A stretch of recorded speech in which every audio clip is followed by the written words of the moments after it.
প্রিয় দর্শক, এশিয়ান টেলিভিশনের পক্ষ থেকে আপনাদেরকে স্বাগতম। আপনারা জানেন যে পবিত্র ঈদুল আজহার নামাজের পর থেকেই কুড়িগ্রামের বিভিন্ন দর্শনীয় স্থানে মানুষ ঘুরতে বেরিয়েছেন। বিশেষ করে আমি আছি বর্তমানে কুড়িগ্রামের ধল্লা নদীর পাড়ে, ধল্লা সেতুর পাড়ে।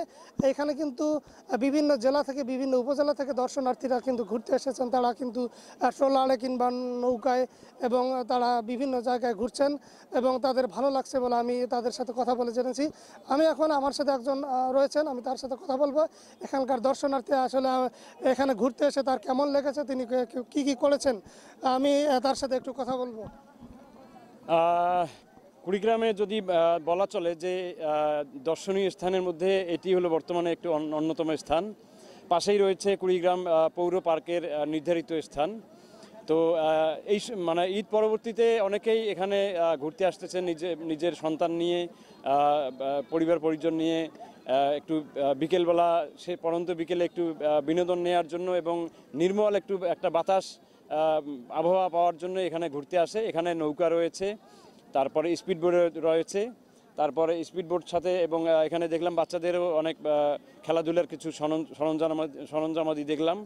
তো এই সময়টা খুব একটা ভালো একটা সময় কাটানোর জন্য এখানে অনেকে আসতে পারে, খুব ভালো লাগবে। ঈদের ছুটিতে এখানে আসছি, অনেক ভালো লাগতেছে।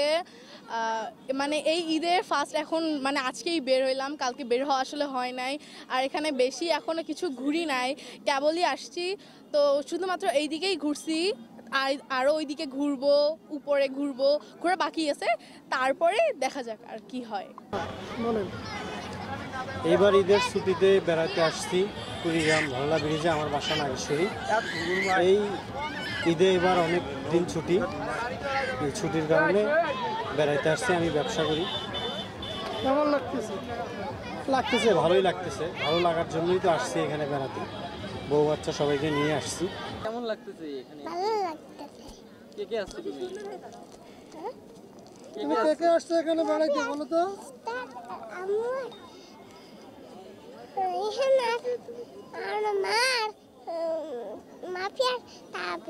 কি কি কিনছো এখানে? কি কি কিনছো এখানে? বেলুন। শুধু বেলুন কিনছো? কিছু খাওনি? খাইছি তো। কি কি খাইছো?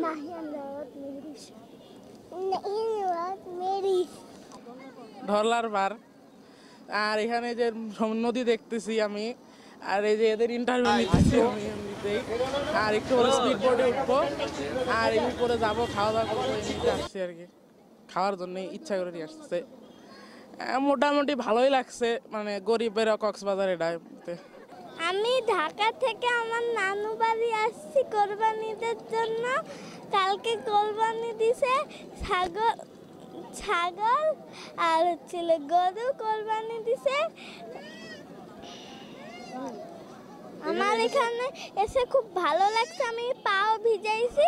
খুবই ধল্লা যে স্পেশালিটি, ধল্লা যে গুণগত মান, সেই জন্যই ধল্লাকে একটি অন্যতম আর কি স্থানে আর কি কুড়িগ্রামের এক অন্যতম পর্যটক স্থান হলো ধল্লা। ধল্লার মতো মানে ধল্লা যে স্পেশালিটি, ধল্লার যে তো এখানকার মানুষের সাথে আমি কথা বলি, যেটি জেনেছি তাদের যে দাবি রয়েছে, বিশেষ করে এই ধল্লা পার্কে একটি পর্যটন কেন্দ্র হিসেবে গড়ে তুলবার যে দাবি, সেটি কিন্তু বাস্তবায়নের জোর দাবি জানিয়েছেন। তো এই ছিল আজকে কুড়িগ্রামের ধল্লা পার্ক থেকে ঈদুল আজহা পরবর্তী ঘুরতে আসা মানুষজনের খবর নিয়ে সর্বশেষ।